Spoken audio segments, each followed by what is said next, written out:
Hello everybody, this is Sarahscopic and you're watching Traffic Musings. Tell me in the comments below how static has ruined your life. And by static, I mean like having your hair all staticky or constantly getting yourself shocked. Tell me in the comments below. It's a little bright today, so my transition lenses of my new glasses have transitioned. So it's still dark. Apparently I was told that these lenses are not supposed to turn this dark when I'm in my car. Like I guess windshield, like they said something about like windshield protection, it doesn't work or something, and you pay something special for that, so it's only when it's outdoors. But they haven't transitioned back since I've been outside, so I don't know what that means, but whatever. Thanks winter and blinding snow. That was the last episode. We talked about winter last episode. We're gonna talk about something kind of related for me personally because of winter, but I'm not sure if everyone can relate to this. But I mean, this doesn't matter no matter whether it's winter or not. It's just this problem becomes more apparent when it's winter time for me.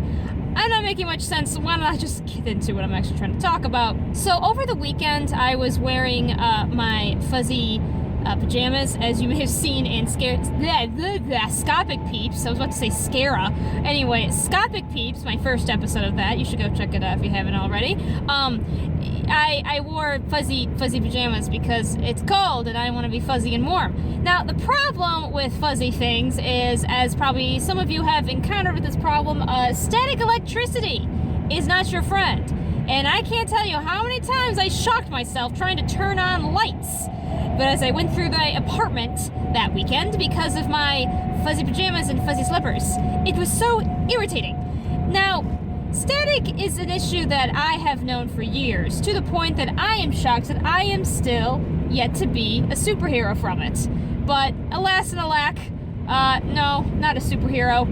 Still just a normal person, but I mean, getting static powers would be kind of cool, I guess, but it'd also be probably really irritating because all the static electricity issues would probably be worse. But that's okay. So one thing is my hair. My hair, like, actually you can see it right now. See? I'm just stroking my hair. And see how it all of a sudden looks like it's sticking to everything? Oh my gosh, it's so annoying. Static goes through my hair like you wouldn't believe, and you can even see how it goes ridiculous now. To the point, actually, that sometimes making videos is so difficult for me, like to try to get hair management, because like my hair will just be sticking into places, and I've stopped caring. You probably can tell, I've stopped caring how I look whenever I present for any videos for all of you. I try to make sure my hair, like, isn't at least sticking up, but even I fail at that often. It's always sticking up in places awkwardly, and I just kinda don't care anymore.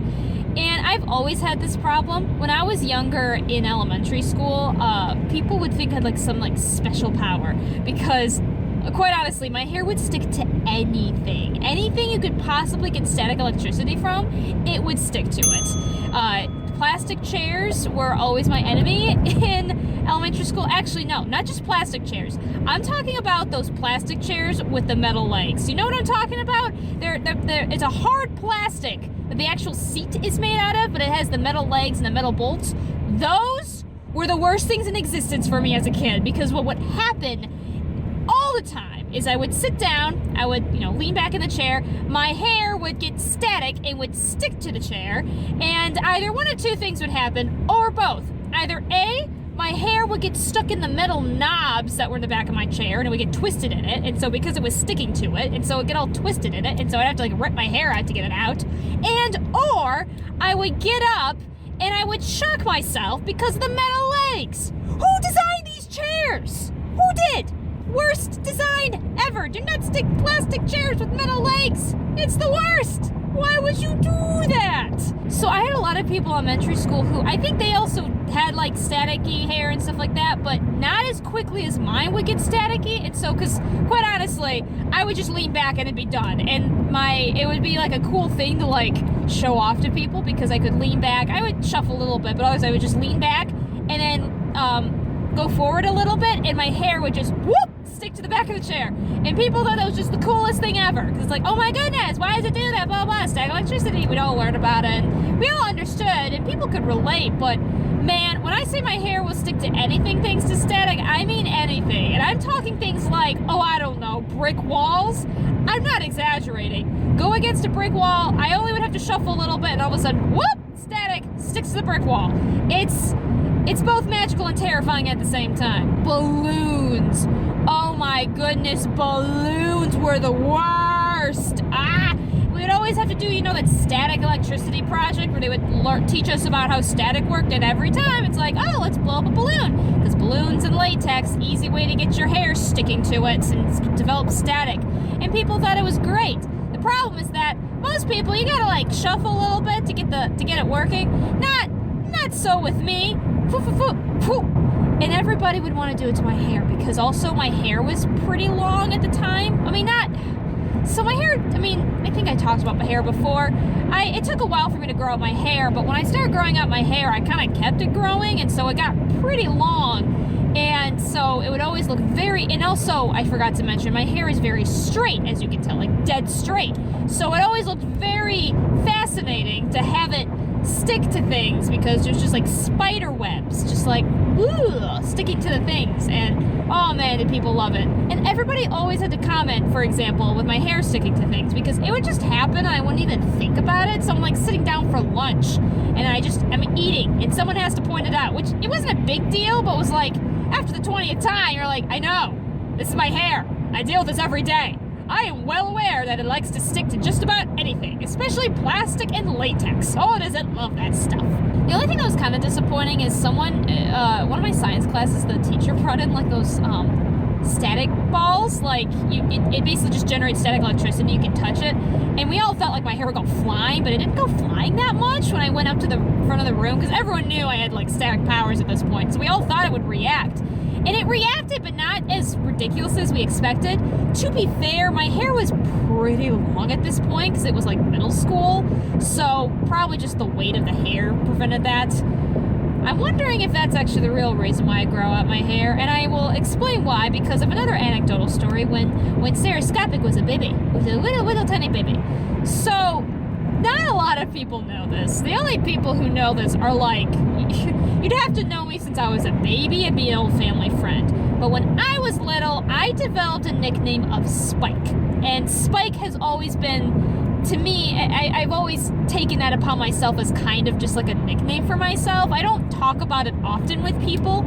I think that's because at the time when I was known as Spike, it became a stranger danger nickname. I don't know if you guys ever had this, but they so much pushed the whole stranger danger thing in elementary school that there were certain passwords that you would develop. They would encourage you to develop with your family, and basically it's whenever a stranger came to you saying that they knew your parents, you would ask them what the password was, and if they knew the password, then you could trust them. And we never really did this with my family. They pushed in elementary school, and I go to my family, I'd be oh my gosh, we have to do this, Mom and Dad. And realistically, they knew wasn't super necessary, because if I didn't know the person, then there was already a problem. Why were my parents telling me? So that was whatever. But, my mom would say, oh, well, Spike, we'll use Spike as... So Spike has been associated to me as, a deep personal childhood nickname that I don't talk about often with other people, but it's not really a big deal. So, yeah, Spike used to be kind of a nickname associated to me when I was a baby. And as you can probably, if your wheels are turning, figure out, there is a very special reason for this. Obviously, when you're a baby, your hair is just growing out, so you don't have a lot of hair, and any hair you do have is very thin and very short. Well, as you can see with just these little locks of hair, just pulling it, I can make static happen almost instantly. So you can imagine when I was a little baby with very short, very fine hair, how ridiculous it would look just by normal everyday life. I would just be walking through life and my hair would just stick up all over. So growing up, my hair was always spiked. That's why the nickname Spike came from. It was just static all over my hair. It was I was just generating permanent static electricity in my body, and it would just generate all over. And it wasn't until my hair would start growing out that it would, flop down and it wouldn't be so obvious. Some little kids, obviously, you get this when they go through a tunnel slide, because it's all plasticky and such, and they go through and their hair just goes flying, right? You see that often. So for me, the thing is that it didn't just take that. Like I said, I would just be walking through life. And we have proof of this. My baby pictures, I wish I could find some. I don't know. Maybe editor Sean can get a picture up here. I don't know if I can send it to her. But I would have... there would be baby pictures of me with just spiky hair all over. Like, that's how I would look, just in my daily living. And so yeah, my nickname was Spike for a long time, just because of how ridiculous this was. Now, of course, with anybody who has static electricity, you can imagine that static and shocking yourself is an issue. And boy, oh boy, am I not immune to getting shocked all the time. It's ridiculous. It's to the point that I don't even notice it half the time. Like, I still hate it. I still hate the feeling of getting shocked, just like anybody does. But I don't, like, it just becomes more of like a, oh, stop it kind of thing, and not a, ugh. So like, it'll happen. You get that jolt reaction that anybody gets, but then after a while you're like, not again. And so when I was turning on like lights over the weekend, I was constantly like, okay, prepare yourself. Oh, shocked myself anyway. Fantastic. Like, it was the worst. And I hate it. I hate every minute of it, because I'm getting all the shock, but none of like the benefits, you know, powers over electricity. I'm not asking for much, man. I just want some electricity powers. It's so cool. I don't know what I'd do with it. Probably just shock people all the time. I don't know. I hope you guys have a wonderful day. I hope something amazing happens to you. Without further ado, I hope to see you all in the next episode. Bye-bye!